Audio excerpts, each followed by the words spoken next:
My husband told me he married me because he couldn't marry my sister. He said it at his company Christmas party, drunk on whiskey and years of pretending. We were standing by the bar when his colleague Brett mentioned how lucky he was to have such a beautiful wife. Yeah, well, you should see her sister, my husband Dylan said, swaying slightly. Now that's the real prize. This one's just the consolation. Brett laughed nervously. I stood there holding my cocktail, feeling my whole world tilt.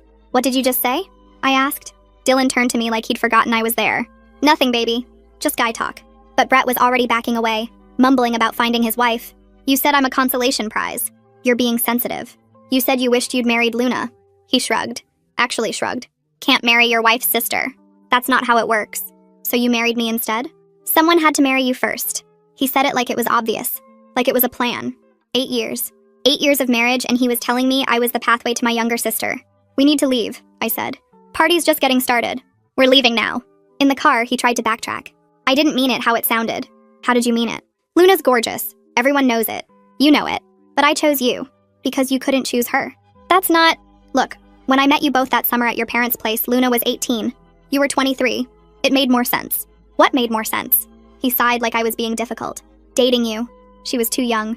Your parents would have freaked out. But you were perfect. Same family, same genetics, just more appropriate. Same genetics. Like I was a placeholder with the right DNA. Did you ever love me? I asked. Of course I love you. You're my wife. That's not an answer. What do you want me to say?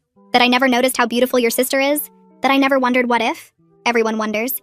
Not about their wife's sister. Not for 8 years. We drove in silence until we got home. I went straight to our bedroom, started pulling out suitcases. What are you doing? He asked from the doorway. What does it look like? You're overreacting, so I find your sister attractive. So what? I married you. I had kids with you. He grabbed my arm. Stop being dramatic. You can't leave over this. Watch me. And go where? Your parents? They'll ask why. What will you tell them? That I think Luna's pretty? They'll say you're being childish. I'll tell them the truth. That you admitted you married me as a consolation prize. I was drunk. Drunk words are sober thoughts. My phone rang. It was Luna. Hey, are you okay? Brett's wife just called me. Said something weird happened at Dylan's party. I put her on speaker. I'm fine. She said Dylan was talking about me. Something about wishing... I don't know. She wouldn't say exactly. Dylan's face went pale. Luna, what exactly did she tell you? I asked. Just that Dylan said something inappropriate about marrying the wrong sister. Is that true? I looked at Dylan. Why don't you ask him? Dylan? Luna's voice was sharp now. What did you say? Nothing. It was taken out of context. What context makes that okay? Luna asked. You're married to my sister. You have 2 kids. What is wrong with you? Everyone always fawns over you, Dylan said suddenly. At every family event, every dinner. Luna the model, Luna the influencer, Luna the perfect one, and I'm stuck with... He stopped. Stuck with what? I said. Finish the sentence. With someone who'll never measure up, he said quietly. Luna gasped through the phone. You piece of shit. My sister is worth 10 of you. She's brilliant, kind, funny. She's the one who helped you get your job. She's the one who supported you through your dad's death. She's raising your children practically alone. And you're stuck? Luna, Dylan started. No, don't you ever speak to me again. Don't look at me. Don't come to family events. You're disgusting. She paused. Lily, do you need somewhere to stay? I'm packing now. Come here. The kids can have the spare room. Luna, this isn't your problem, Dylan said. It became my problem when you made me part of your sick fantasy, Luna shot back. What else do you do? Stare at my photos? Compare us? Pretend she's me? Stop, Dylan said. No, I want to know. How long have you been pretending my sister is me? Since the wedding? Since the honeymoon? Every time you— Stop! Dylan shouted. I'm hanging up, Luna said. Lily, I'll leave the door unlocked and Dylan? I'm telling everyone. Mom, Dad, cousins, everyone. They should know what kind of man you are. She hung up. Dylan stared at me. This is your fault. My fault? You had to make a big deal about it. Now she hates me. Your whole family will hate me. You did this. You admitted you married me to get close to my sister. I never said that exactly. You said I was a consolation prize. You said you're stuck with me. You said I'll never measure up. Because it's true! He exploded. You're ordinary. You're boring. You're not special. Luna lights up every room. You just exist in them. I stopped packing. Looked at him. Really looked at him for the first time in years. Thinning hair, soft middle, angry little eyes. Do you want to know the truth? Yes, I do. I've known for 3 years that you settled for me. I felt it every time you suggested I try Luna's workout routine.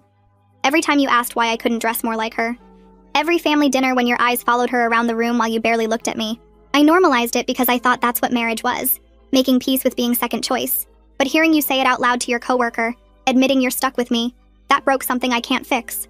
His face went completely white. He opened his mouth, but nothing came out. I went back to packing, folding clothes with shaking hands. He just stood there watching me empty our closet into suitcases like he couldn't believe this was actually happening. "Guest room," I said without looking at him. "Sleep there tonight. I need to finish this."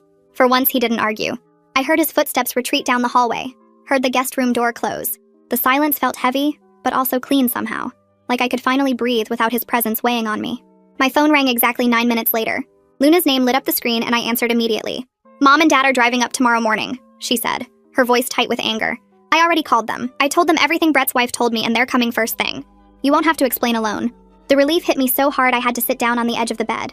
"Thank you," I managed to say. She told me she loved me and hung up to keep calling family members. I spent the rest of the night moving through our bedroom like I was haunting it. Every framed photo on the dresser showed moments I thought were real, but now felt fake. Our wedding picture where Dylan's smile looked genuine.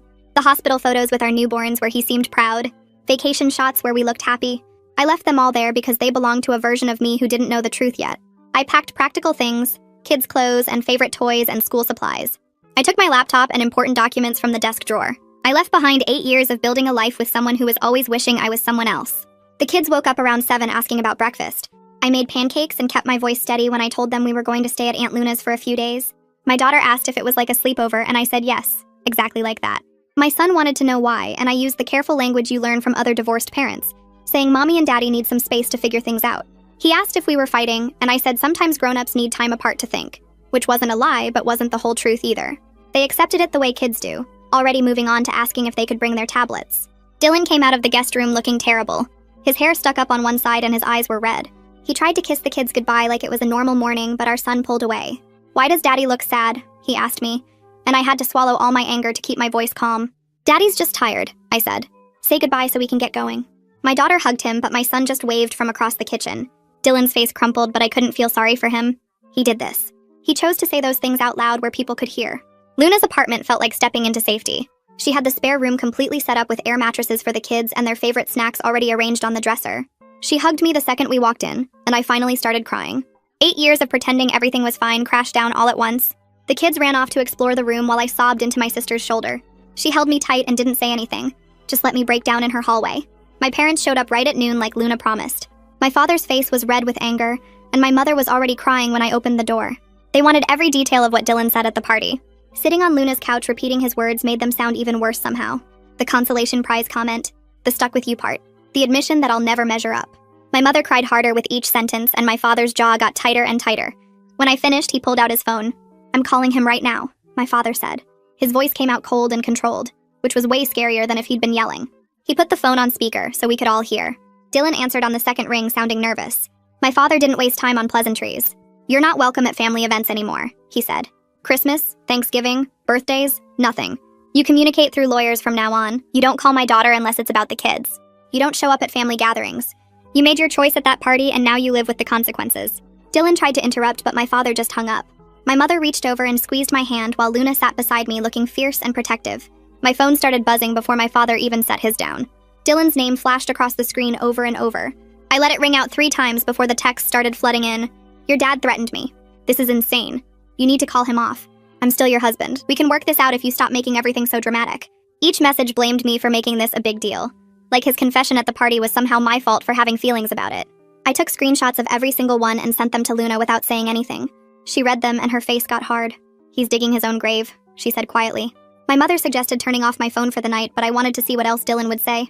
The texts kept coming for another 20 minutes, getting angrier as I didn't respond. "You're turning everyone against me. Your family always loved you more anyway." Luna's probably thrilled to finally have drama to post about. That last one made Luna actually laugh out loud.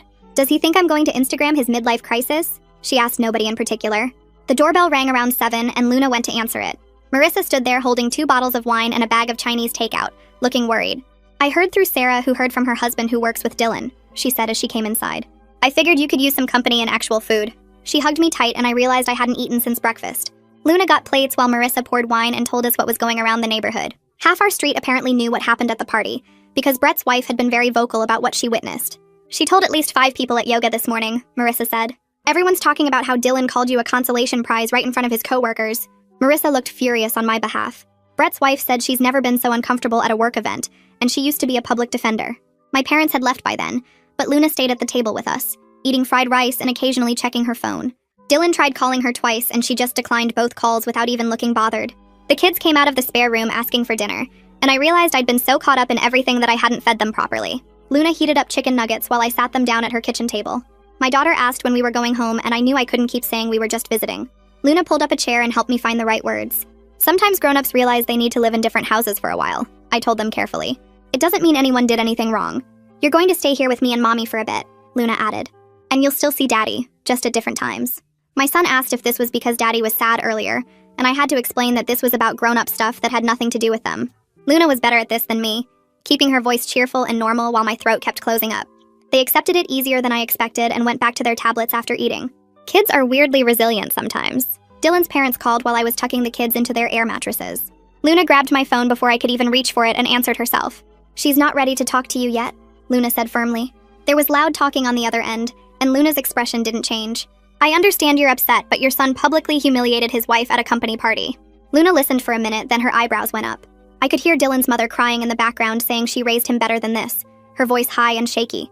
Luna told them I would call when I was ready and not before, then hung up. They wanted to come over and talk this through, Luna explained. I told them absolutely not. My hands were shaking and I felt grateful she'd intercepted. I wasn't ready to hear whatever excuses they'd prepared for their son. Henry called around 9, apologizing for the late hour. Marissa told me what happened and I wanted to offer some legal perspective, he said.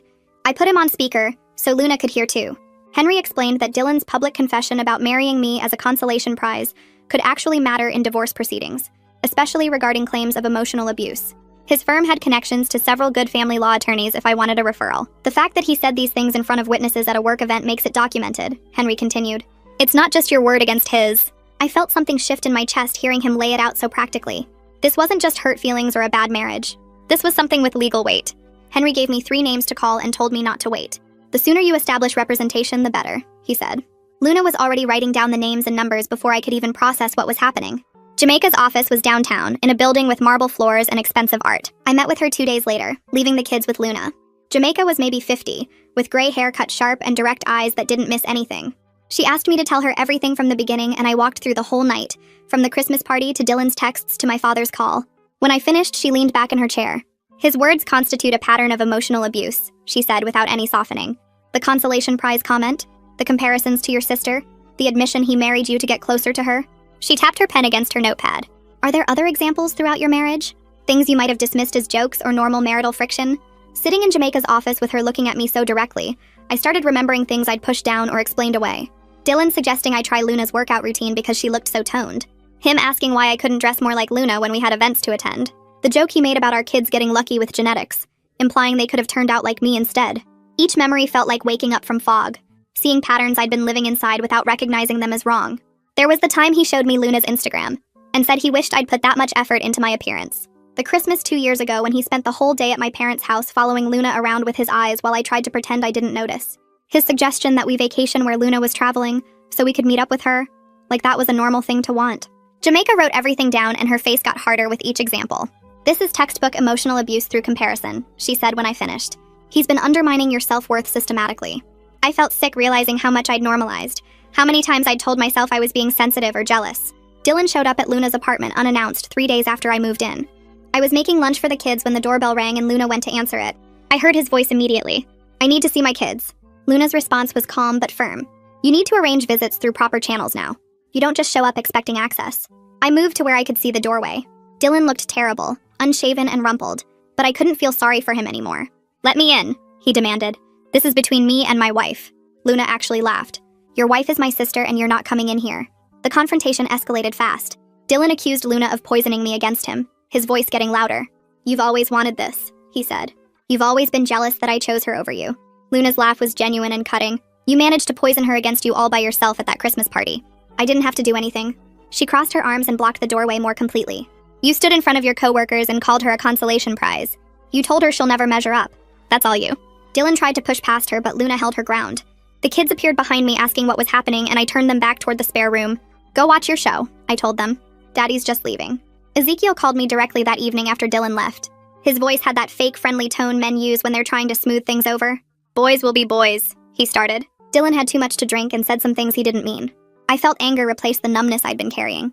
Dylan was sober enough to articulate 8 years of settling for second best, I told him. He was sober enough to explain his whole strategy of dating me because Luna was too young. He meant every word. Ezekiel tried the reasonable approach next. suggesting we all sit down and talk this through like adults. I told him talking time was over and hung up before he could respond. Luna high-fived me from across the room. 3 days later, I drove back to the house while Dylan was at work to get more clothes and toys for the kids. Walking through the front door felt wrong, like I was trespassing in someone else's home instead of the place I'd lived for 8 years. The living room still had our family photos on the walls and the couch we'd picked out together, but everything looked different now, like props in a play about someone else's life. I moved through each room gathering things for the kids, opening closets and drawers I'd organized myself, touching furniture we'd saved up to buy. The kitchen had the coffee maker Dylan used every morning and my favorite mug still sitting in the dish rack. I packed the kids' winter coats from the hall closet and grabbed their favorite stuffed animals from their beds. My daughter's room had drawings taped to the walls, and my son's had his collection of toy cars lined up on the shelf. I took photos of their rooms on my phone, so I could try to make Luna's spare room feel more like home for them. In our bedroom, I started pulling clothes from my side of the closet, and that's when I noticed Dylan's nightstand drawer was slightly open. I knew I shouldn't look, but I pulled it open anyway. Inside was his old leather journal from college that I'd seen him write in years ago, but thought he'd stopped using. The first page I opened to was dated 3 months after we started dating. He'd written about a family barbecue at my parents' house where Luna wore a sundress and how he couldn't stop watching her. The entry said she was the one that got away, and I was good enough for now until he could figure out a better plan. I sat down hard on the bed and kept reading. Page after page of entries about Luna mixed in with entries about me, and the contrast was brutal. When he wrote about Luna, he used words like captivating and magnetic and perfect. When he wrote about me, he used words like practical and safe and acceptable. There was an entry from the week he proposed to me where he wrote about how marrying me was the smart move, because it kept him connected to Luna and my parents liked him. He actually wrote out a plan for how being my husband would give him more access to family events where Luna would be. I took photos of every page with my phone, my hands shaking so hard I had to retake several shots. This wasn't just drunk talk at a Christmas party. This was 8 years of calculated settling written down in his own handwriting. I shoved the journal back in the drawer and finished packing as fast as I could, desperate to get out of that house. Sunday dinner at my parents' house felt more like a war meeting than a family meal. Luna came with me for support, and my parents had already set the table with extra food like they were preparing for a long discussion. My father barely let me sit down before he started talking about taking Dylan for everything in the divorce. My mother agreed, saying I deserved every penny after what he'd done. I tried to explain that I just wanted out and fair custody of the kids, but my father kept interrupting with ideas about how to maximize my settlement. Luna backed me up, reminding them that dragging things out would be harder on the kids. My mother cried through most of dinner, apologizing for not seeing what Dylan was really like. My father wanted to know every detail of what Dylan had said at the party, and I had to repeat it all again. By the time dessert came around, I felt exhausted from rehashing everything. My parents meant well, but their anger was overwhelming when I just wanted to move forward quietly. Back at Luna's apartment that night, my phone started ringing from a number I didn't recognize. I answered and heard Dylan's voice immediately. He was calling from different numbers because I'd blocked his cell. The voicemail he left was apologetic, begging me to talk to him. An hour later, another call came from a different number, and this voicemail was angry, accusing me of turning everyone against him. Then another call, another number, back to apologetic. Jamaica told me to save every single voicemail and text for documentation. She said the pattern of harassment would matter in court, especially the way he kept changing between sorry and hostile. I started a folder on my phone just for Dylan's messages, and it filled up fast. Marissa stopped by Luna's place with coffee and news from the neighborhood. She'd heard through Brett's wife that several people at Dylan's company had complained to HR about his comments at the Christmas party. Apparently, Dylan had a reputation at work for talking about Luna in ways that made people uncomfortable. Brett got pulled into HR to give a statement about what he'd witnessed, and other coworkers came forward with their own stories. One woman said Dylan had shown her Luna's social media photos and made inappropriate comments. Another said he'd compared his wife unfavorably to his sister-in-law at multiple company events. Marissa said the whole office was talking about it, and Dylan's boss was not happy. I felt sick knowing his obsession with Luna had been so obvious to his coworkers while I'd been at home thinking our marriage was normal. The kids needed help processing everything, so I enrolled them in temporary counseling through their school. The counselor was kind and experienced with children of divorce. After their first session, she told me they were doing okay overall, but my son kept asking if Daddy stopped loving Mommy. That question broke my heart because I didn't know how to explain that Daddy never loved Mommy the way he should have. The counselor said it was normal for kids to worry the parent who left might stop loving them too. She gave me scripts for how to reassure them that both parents loved them even though we couldn't live together anymore. My daughter seemed to be handling things better, but she'd started having nightmares about our family breaking apart. Dylan's mother reached out through Luna, asking if we could meet for coffee without Dylan knowing. I didn't want to, but Luna said she'd sounded genuinely devastated on the phone. Against my better judgment, I agreed to meet her at a coffee shop near Luna's apartment. I figured I owed her nothing, but maybe hearing her out would give me some closure. The coffee shop meeting was harder than I expected. Dylan's mother was already crying when I walked in, her eyes red and puffy like she'd been crying for days. We hadn't even ordered coffee yet, and she was apologizing through tears. She said she'd suspected Dylan had an unhealthy interest in Luna, but convinced herself marriage and kids would fix it. I ordered us both coffee while she composed herself enough to talk. She told me about noticing little things over the years, like how Dylan's eyes would follow Luna at family gatherings, or how he'd find excuses to sit near her at holiday dinners. She'd mentioned it to Ezekiel once, and he'd told her she was imagining things. I listened while she cried and apologized, feeling oddly detached from the whole conversation. Then Dylan's mother told me something that made everything worse. She said Ezekiel had pushed Dylan to marry me quickly because he thought I was stable and would settle him down. Her exact words were that Ezekiel saw me as good wife material who would keep Dylan on track. She apologized for not speaking up when she noticed Dylan staring at Luna during our wedding reception. She apologized for not warning me when she overheard Dylan talking about Luna to his brother. She apologized for all the time she stayed quiet because she wanted to believe her son was better than his behavior showed. I thanked her for telling me and left the coffee shop feeling even more betrayed than before. I made an appointment with Callista Brooks, a therapist who works with people dealing with betrayal in relationships. Her office was calm and comfortable with soft lighting and tissues on every surface. Our first session was mostly me crying while she listened and took notes. I told her everything from the Christmas party confession to finding Dylan's journal to learning his own mother knew something was wrong. Callista didn't try to minimize anything or rush me through my feelings. She said discovering your marriage was built on being someone's second choice was genuinely traumatic, and I needed to let myself grieve. She explained that I wasn't just grieving the end of my marriage, but also grieving the marriage I thought I had for 8 years. By the end of the session, I felt exhausted, but also validated in a way I hadn't felt since this whole nightmare started. Callista gave me homework to start journaling about my feelings, and we scheduled weekly appointments going forward. 2 weeks after starting therapy, I got an email from Jamaica with an attachment labeled counter petition. Dylan had filed his own divorce paperwork claiming we had problems we couldn't fix and asking for equal custody of the kids. I sat at Luna's kitchen table staring at the document while she made coffee. Jamaica called an hour later explaining this was normal, that most divorces involved both sides filing papers, but we needed to respond by documenting Dylan's pattern of putting me down and comparing me to Luna. She asked me to write down every instance I could remember of him making me feel less than. I started a list that evening and filled 3 pages before I had to stop because my hand was shaking. The kids were scheduled for their first overnight at the house with Dylan the following Friday. I packed their bags twice, unpacking and repacking because I kept forgetting things or second-guessing what they needed. Luna found me sitting on the floor of her spare room surrounded by stuffed animals and clothes. She helped me finish packing and reminded me Dylan had taken care of them before, that one night wouldn't hurt them. But when I dropped them off Friday evening, watching them walk into the house with their little backpacks, I felt sick. I drove back to Luna's apartment and paced for 3 hours straight. Luna tried to distract me with a movie, but I couldn't sit still. I checked my phone every 5 minutes even though I knew Dylan wouldn't call unless something was wrong. I barely slept that night, lying awake imagining worst-case situations. When I picked them up Saturday morning, they seemed happy and normal. My daughter showed me a drawing she made and my son talked about the pancakes Dylan made for breakfast. But then my daughter asked why we couldn't all live together if Daddy promised to be nicer. I told her sometimes grown-ups need to live separately even when they love their kids very much. But the question stayed with me all weekend. On Monday, Luna showed me a message she got from someone claiming to be Dylan's friend. The message said she was breaking up a family by being too hot, that she should be ashamed of herself for coming between a husband and wife. Luna screenshot the whole thing and posted it with a long caption about how men who blame women for their own bad behavior are showing exactly why they can't be trusted. She talked about how Dylan made his choices, and his words at that Christmas party were his responsibility, not hers. The post started getting shared within hours. I saw it had hundreds of comments by Tuesday morning and felt worried about all the attention. Luna came home from a photo shoot and found me scrolling through the responses. I told her I was scared this would make everything worse, that Dylan would get angry about being exposed like this. She sat down next to me and grabbed my phone, closing the app. She reminded me Dylan made this public when he said those things at his work party in front of his colleagues. She wasn't going to hide what he did just to protect his reputation when he clearly didn't care about mine. I had my weekly appointment with Callista on Wednesday, and spent most of the session talking about the kids. I told her I was scared Dylan would compare them to any children Luna might have someday, that he'd make them feel like backup options the way he made me feel. Callista listened and then asked me what I could control in this situation. I said nothing, that I couldn't control what Dylan said or did. She nodded and explained that I was right. I couldn't control Dylan's behavior, but I could model good self-worth for my kids. I could show them what it looked like to value yourself and demand respect. She gave me homework to practice positive self-talk when the kids were around, to let them see me being kind to myself. Jamaica filed our response to Dylan's petition on Thursday morning. She included detailed records of Dylan's pattern of comparing me to Luna, using examples from the list I'd written plus testimony from family members who witnessed his behavior over the years. Dylan's attorney called Jamaica that afternoon and she put him on speaker so I could hear.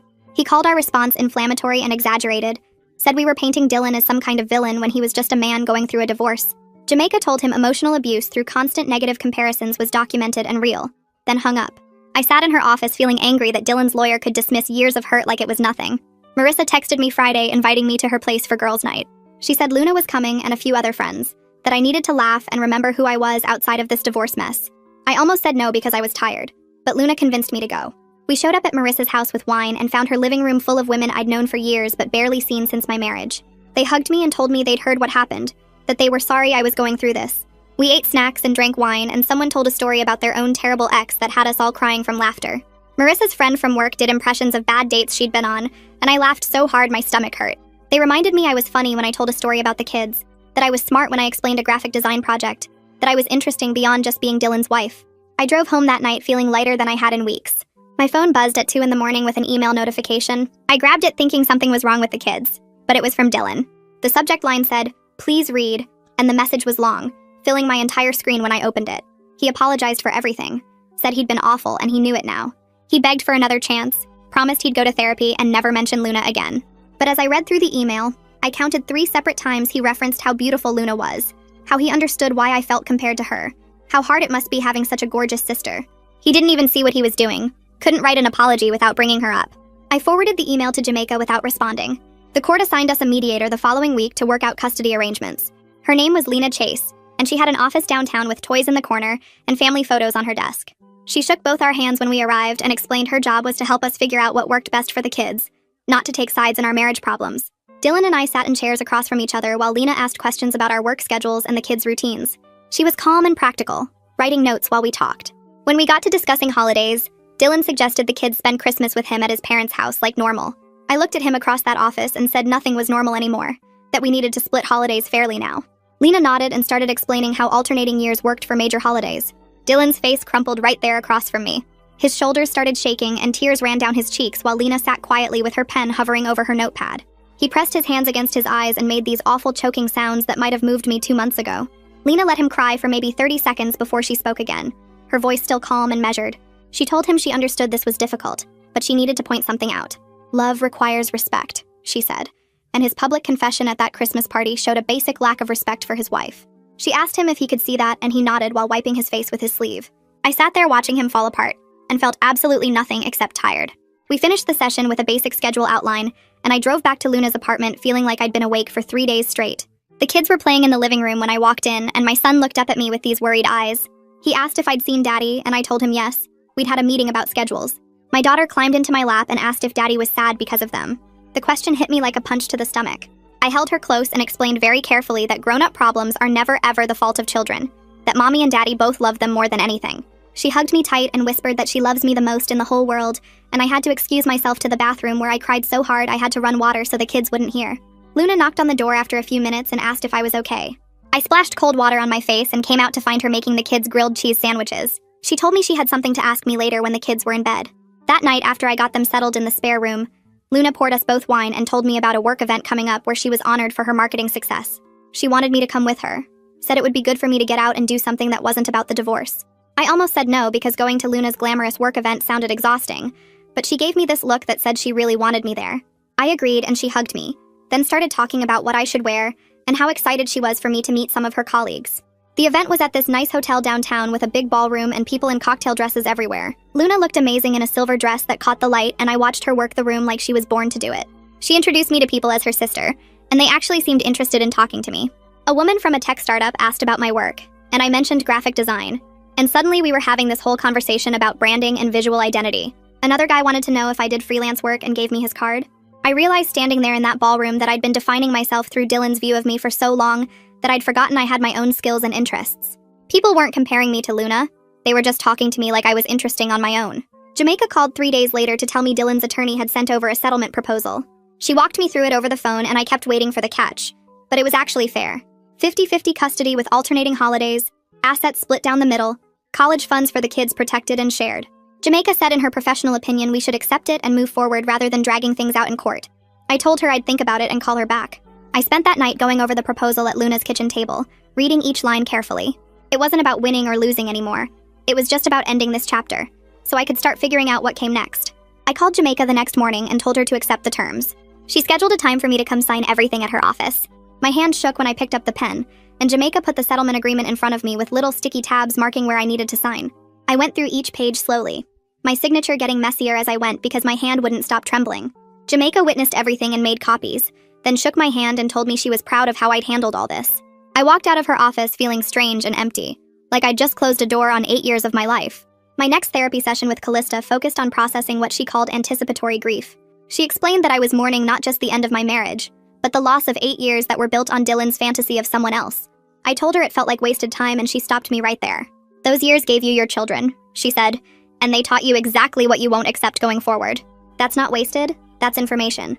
She gave me homework about listing my boundaries for future relationships, and I left her office feeling slightly less hollow. Marissa called that weekend with news that Dylan's company had quietly moved him to a different department. She'd heard from a friend who worked there that the HR investigation into his workplace behavior had turned up multiple complaints. Several women reported feeling uncomfortable with how he talked about women in general, and Luna specifically.